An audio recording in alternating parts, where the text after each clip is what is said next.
What up, dudes? It's Gaz, and welcome back to another Warframe video. So we have another episode of This Week in Warframe. We go the entire weekly reset, and yes, less than 2 weeks until Tennocon 2025 with all the big reveals for the rest of the year. But yeah, right now we're in This Week in Warframe. We go the entire weekly reset. We're live on stream right now. We're going to be doing some giveaways with Omniforma and doing some missions with chat. So come on, stop by if you don't already. Also got tons of new videos this week on the channel, so you're in the right place for Warframe content. First things first, we got the Kit Gun Riven modded Teshin, first 75 steel essence. This is not super worth it, but I will have a video involving a kit gun coming out pretty soon that it's not going to be a good thing or a bad thing depending on how you look at it. But yeah, I have a kit gun video coming out soon with Araxia. Keep an eye out for that one. It might even be tomorrow. But yeah, guys, moving on past that, we have the event active right now, the 8 Claw, and the event progress bar is going up slowly but surely. We have unlocked the first Signa, the Invictus Signa. I can give you a quick look at that before we end the video. But basically, yeah, we got 2 more levels of the Signa to unlock, and we're at about 44.2%. It was at like 43% earlier, so don't worry about us like not getting it. If you really want to believe everything I say, that's actually a timer and not even a real progress bar. But you don't have to believe that if you don't want to. But it's basically a timer. So basically, don't worry about turning stuff in. You don't even have to buy the Wisp Provenance totems. Just wait for it the bar to go up. But either way, if you have all these Pathos clamps from the 8 Claw event, we've got a Pathos clamp vendor over here. You can use those Pathos clamps on for things such as rifle ribbons for 15 Pathos, a pistol ribbon for 15 Pathos, and some things like Arcane adapters for your secondary or your Exilus weapon adapter. So I recommend you grab these ribbons like every week. So like 30. Pathos clamps right there. That's 2 runs of the Steel Path event, and 2 extra ribbons. You can invest something that's worth some plat, maybe. But yeah, guys, this Signa over here has been unlocked. It is the level 1 Signa. Looks decent, but it's definitely not as cool as some of the higher tier ones. But yes, this is currently available to purchase for free in game. Probably later in the week, probably like Thursday, I guess we'll get this one, and then maybe like next week around Tennocon, we'll get these max level 1, which are pretty cool. But we only have the level 1, like this couple of fingers one right now. Alright, moving on to the 1999 Hex reset. We've got our calendar buffs and our Elite Deep Archimedia and Tempo Archimedes. So, as far as the best weeklies to do in Warframe, if you are not rank 5 with this syndicate, you do not have access to the best weeklies in Warframe. So, we'll show that when we get there. But basically, yes, if you have not done the ETA, you're not fully caught up in Warframe yet. For your calendar buffs, though, we got some pretty decent buffs to start things off, like Harden Up and No Quarter. First drop is an Exilus, or is a primary Arcane adapter or a melee Arcane adapter, basically 20 plat or 20 plat.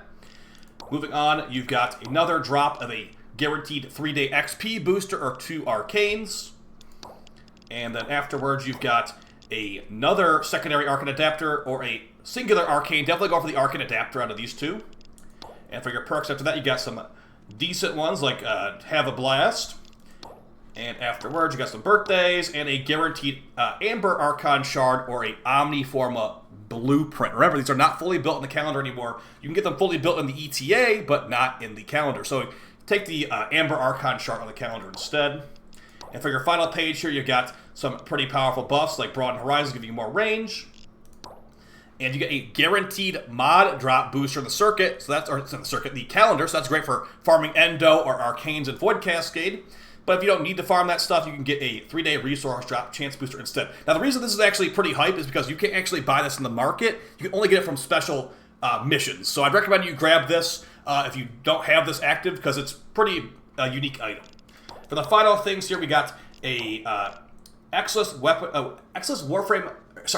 Weapon Adapter Blueprint. So not even fully built, so don't take that. Or 2K Kuva. So they're both really not worth it at the end. I'd say you could just avoid doing this last 300 Tech Rot kill if that's what you get out of it. So yeah, good stuff on the calendar, mod booster, and a Amber Shard. Let's move over to that Elite Weekly I was talking about. It requires rank 5 with the Syndicate to actually do it, but it gives you great loot on a weekly basis. This is going to be also a great spot to get unique Arcanes that don't drop anywhere else, like Arcane Hot Shot and Arcane Universal Fallout.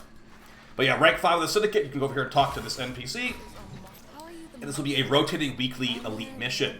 Alright, so as far as the mission types here, we got Defense, Hell Scrub, which is basically Survival, and Exterminate. For your mission modifiers, they are as follows. First mission, Defense mission. Noise suppression. Drones fly above flare, spraying them with a fervon gas. So just basically be careful about, because the damage, the target will be taking damage relatively frequently with this modifier, so be careful about keeping them alive. Next, Scaldra Speed Run. All enemies are replaced with Scaldra and move much faster. So usually this mission starts out Scaldra at the beginning of it, and then once you go later, it becomes Tech Rot. It will be Scaldra the entire time instead. So look out for those damage attenuation Denisants. And for the final modifier on this one, Post-Mortal Surges. Slight enemies explode with Void Energy. Keep them away from Flare. Flare will be damaged massively by these explosions. So yeah, a defensive frame could be very, very helpful on this part. At least it's the first mission, so if you fail it, you don't have to go all the way back to the beginning, because you're already at the beginning. Next, Hellscrub. First mission modifier, Hold Your Breath. The entire region deals toxic damage to you over time, increasing the amount the longer the player is outside the vicinity of a Hellscrubber. Some enemies also drop filter zones that make you not take toxic damage for temporary safe zones. So this one is very useful with Wisp, so I have Wisp thankfully this week, so Wisp modes carry hard in this mission. Additionally, if you just stay by the Hellscrubber, you won't be taking damage from Toxin either. So play smart, or just have a Wisp with you and you should be safe on that modifier. Next, Tech Rot Speed Run. All enemies are replaced with Tech Rot and move faster. So the opposite of this one, instead of it being all Scaldra, it's going to be all Tech Rot, which is actually good for your spawns, so you'll actually get more life support over time. And the last one, Myopic Munitions. Enemies will only take damage within 15 meters of a player. So that is actually really annoying, because it basically means melee range only. So man, at least our Tech Rot, which are mostly range, so they kind of feed into each other relatively well. So stay near a Hellscrubber and then do pretty much melee range killing, and you'll be set for that one. And for the last mission, Exterminate. First one's Cache Crash. If you don't do the cache thing, it's going to be 400 kills in this mission. So you definitely want to get the cache completed. It's also active from the beginning of the map, so basically blitz the cache and do all the fervon charges as fast as you possibly can. If you don't do it, you'll be backtracking and waiting for enemies to spawn for a while. It really is not fun. Next, Bold Venture. Enemies deal less damage and take increased damage, but also have increased attack speed, movement speed, and fire rate. And the last one, Corrupted Flesh. Tech Rot enemies are infused with a fervon and take damage over time, and then explode when killed and leave damaging a fervon in their wake. So basically, look out for blue stuff on the ground. It will damage you a lot. For your personal individual modifiers, you got Ability Overload, which means using the ability cost opens a Void Rift. Transference to Sorcery means no operators allowed. Ammo Deficit means ammo restored by drops and gear is reduced. And Hypersensitive, duration of negative status effects is tripled. So thankfully I've got Revenant and Wisp, so that should be pretty straightforward for me. But yeah, be looking out for tanky frames or frames that can prevent status procs on those missions. Moving on to the next planet. So like, yeah, that right there, that requires rank 5. That's a great place for loot. We're going to another planet right now that requires rank 5 for this mission. And it's a little bit less good loot, but still very, very good. So I recommend you still grind it out if you haven't already. That's going to be over here on the Daimos planet and the Sanctum Anatomica. So yeah, pretty much very, very similar to what we just did. This is another weekly mission that you can get Archon Tau Shards to get crazy strength, like green Archon Tau Shards, like combine, all that good stuff. Red shards drop on this one, the other one drops greens raw, which is pretty nice. Okay, so we got this mission up here. As you can see, it's a very similar setup, and it's got different missions though. So we've got Near Defense, Alchemy, and Exterminate for this one. As far as the individual modifiers, for Near Defense, you must pick up 100 glyphs to activate the Phosphine defense system, unlike the 5 it usually, or the 50 it usually takes. Entanglement's the next one. Allies within 4 meters of a slight enemy have reduced movement speed and parkour. And Devil's Bargain. Allies within 4 meters of a slight enemy have reduced or have increased fire and reduced ammo efficiency. You basically waste all your ammo really fast if you're a dead enemy. And you're also slowed down too, so very, very dangerous on that front. Next, Alchemy. Alchemic invulnerability. 10% of the enemies are equipped with an invincible barricade that can only be destroyed by the proper Amphor element. So if you see a toxin element above their head, you have to throw a toxic grenade at them to actually damage them. So just expect a bunch of invincible enemies standing around, to be honest. Next, Explosive Potential. Rupturing Fragments will replace Shuffling Fragments. So there will be a bunch of exploding arm enemies in this mission. And then the last one, Commanding Culverins. Rogue Culverins equip weapons that deal 5 times damage to Overguard and Necromech. So if you have Dante helping out, they're going to deal more damage to Dante's Overguard. And for your final mission here, you got Exterminate with mission modifiers as follows. Fissure Cascade. Fissures rip into the mission, cause enemies to level up one at a time. Just basically destroy the fissures. It's not even a modifier, really. Alluring Arcanids. Dog robots charge their attacks and drag Warframes towards them. Another free modifier. And Vampire Limitless. The not free modifier on this one. Vampire Limitless will chase you down and drain your health and energy. And they're basically like these vampire cloud things. So look out for those. The rest of the modifiers are pretty much free. And for your individual modifiers, you got lethargic shields, making it where shield regeneration is massively reduced, or shield regeneration delay is increased by 5%, particularly. Energy exhaustion, lose 2 energy per second for each enemy within 10 meters of you. Reminder, Overguard will stop that energy drain.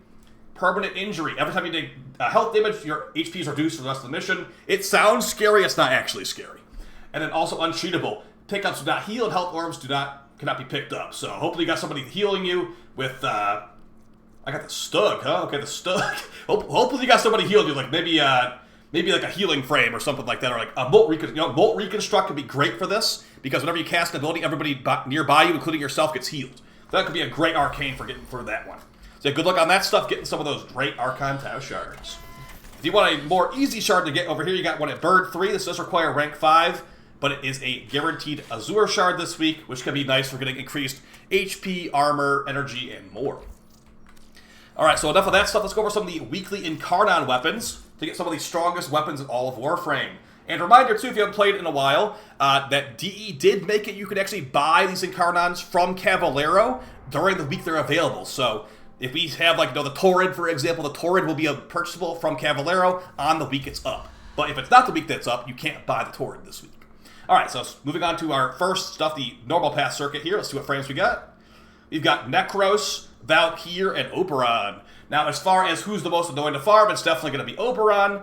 But as far as who's the most useful, so we've got Necros. Now, I do prefer the Prime version of him massively, but he's really good for farming stuff up. So his third ability, Desecrate, gives extra loot, and his ultimate ability summons the dead to come back and fight for you. Pretty good if you buff him up.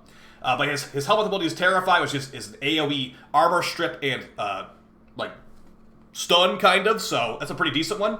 Next, for Valkyr, she just got reworked. Her helmet ability is Warcry, which is actually got a pretty big buff. It actually works in affinity range now, too, so pretty good, but she's really easy to farm from Alan V on Jupiter. And I believe Oberon comes from Railjack, so definitely grab him if you want to pick any of these. But his helmet is Smite, which is pretty good, but yeah, Oberon is Oberon. He should have been reworked instead of Valkyr. Moving on to the Steel Path, let's see what we got. So as far as Steel Path Incarnons, we have them as follows. We have the Xylock Incarnon, the Sibir Incarnon, the Dread Incarnon, the Despair Incarnon, and the Hate Incarnon. So we have, honestly, some of the more passable Incarnons this week, although some of them are still really, really strong. Let's go over what all these do and what you should grab if you want to prioritize any of these. So first, we got the Xylock Incarnon. The Xylock is a duplex trigger slash weapon, basically, and then the Incarnon form will make it, once you get some headshots, you can turn it into a charged shot that deals heavy heat damage. It can do multi-million damage, but yeah, this is not exactly everyone's favorite gun. It feels awkward in the non-Incarnon form, and once you go into Incarnon form, it actually somehow feels even more awkward. It becomes, like I said, a charged shot. So you have to, like, it basically becomes a bow. Imagine your pistol that is not a bow becomes a bow, has to be charged up. It is not exactly the most good feeling in mission, so I'd say, even though the damage can be there, I'd say this is one of the lower tier ones this week. Even, it could be also funny as you could just keep it in the non-Incarnon form. Just install the Incarnon thing as as an upgrade, like giving us increased crit chance or increased status chance. But just don't even use the Incarnon transformation form, and you'll be good to go with these high slash proc hits. But yeah, still a low tier this week.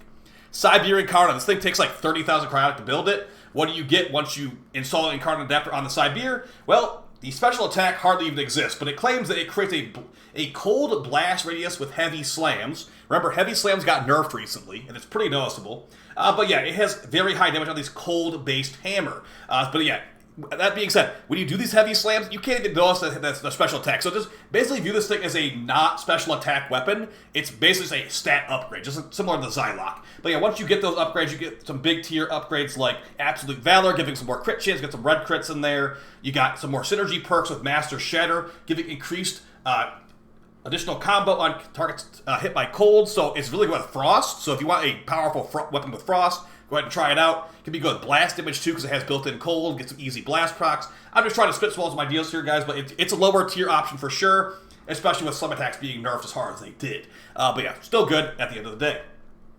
Dread Incarnon. Very powerful railgun arrow bow, but it's not as good as the Paris Prime Incarnon that will be available, I think, actually 2 weeks from now. So if you could wait 2 weeks for the Warframe Incarnon, it's better than this. But if you do want to try the Dread Incarnon, here's what it does. So you get some headshots, and you will sacrifice the silenced nature of the bow to make a railgun arrow that has increased projectile size and heat damage. Additionally, there's the augment called Unseen Dread, that if you have it from previous Nightwave season, will make you invisible after hitting some enemies with the Dread. So you can become invisible in any frame with no abilities needed. So very nice on that front. But yeah, the reason it's not as good as the Paris has a lot higher stats, and the Dread is more crit focused, which is still good, and this could still one-shot level 10,000s, but if you were to compare it to the Paris, I'd say it's worse than the Paris. But yeah, go ahead and grab it if you want to. It's a higher tier option this week for sure. Next, Despair Incarnon. This used to be a really rare weapon, but now the DE has normalized the drop rates of all the Stalker's weapons. They're a little bit easier to get. But as far as what these do, after some headshots, it will gain embedded projectiles that explode with heat damage. Very high crit, very low ammo. So you can get the entire ammo pool really easily on this thing with a multi-shot Riven. Like one throw and it's it's maxed out. But it has like 20 shots. So you're going to be wasting all those Incarnon shots like instantly. It's a lot of going back and forth, back and forth. So if you don't like seeing a lot of reload animations, maybe don't grab it. But yeah, very high damage with perks like Critical Parallel, giving crit chance and crit damage. Very, very good. Also has this perk called Stalker's Vendetta that gives you increased stats if you have the Dread and the Despair equipped and the Hate, but it's really not worth doing that stuff. So I'd say just go with the other perk that gives like Condition Overload or whatever. For the last one here, we got the Hate Incarnon. This is going to be easily the best choice this week because it's a very, very powerful scythe.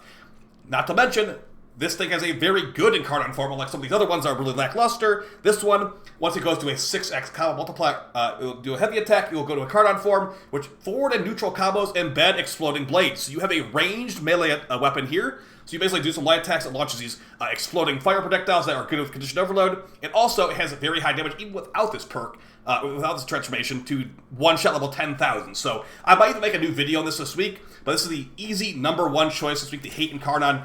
One of the strongest scythes in the game. It just has so much. It also has the range capability, too. Unlike most melees, like the if you were to compare the Siberian Incarnon and this thing, it's like a different game dev. So, yeah, #1, Hate Incarnon, one of the best melees in the game.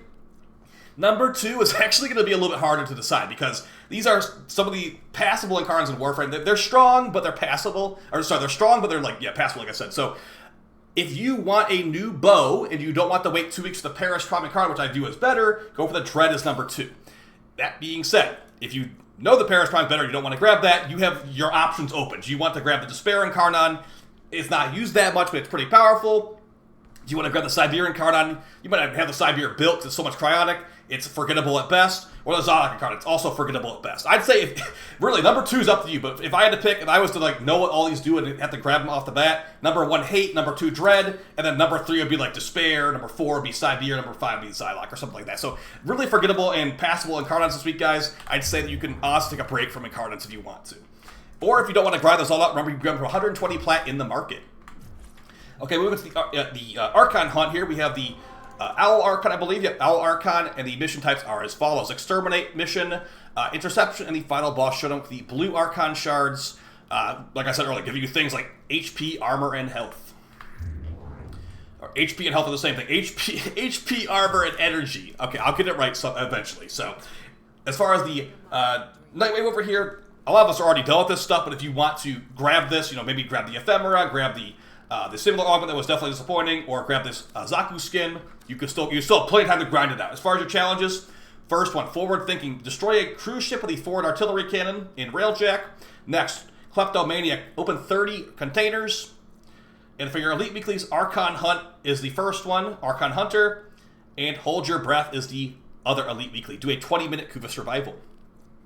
For your permanent weeklies, just kill some Eximus, complete 15 missions, and kill 500 enemies. For your Nightwave source, what we got this week. So as far as new stuff on here, let's keep an eye out for new stuff. Looks like evergreen stuff at the top as per usual.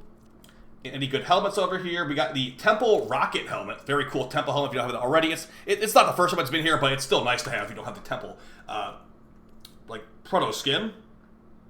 Pretty standard stuff it looks like here. So as far as augment mods, you've got Napalm Grades for the Penta, Sentient Barrage for the Batacore, Exposing Harpoon for the Heart Pack, then moves to Magnus, and Volatile Variant for the Sporothrix. So Sporothrix is great, Conan Sporothrix is good, need this augment if you don't have it already.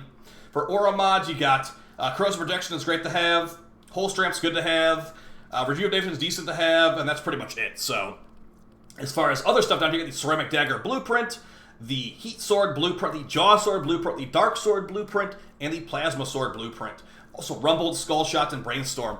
Storm Daggers are great in Incarnon still, so go ahead and grab it if you have not already. And that's going to be basically your weekly reset, guys. We got the new Resurgence of Gara and Titania available right now, so if you haven't grabbed them already, they're great to have. But yeah, we have Tennocon in about 10 to 11 days, sometime when you're watching this video. So expect big things out of that, and also a bunch of build videos from me this week. I really appreciate all the support of the channel, guys, and I'll see you in the next one. Take it easy. Bye.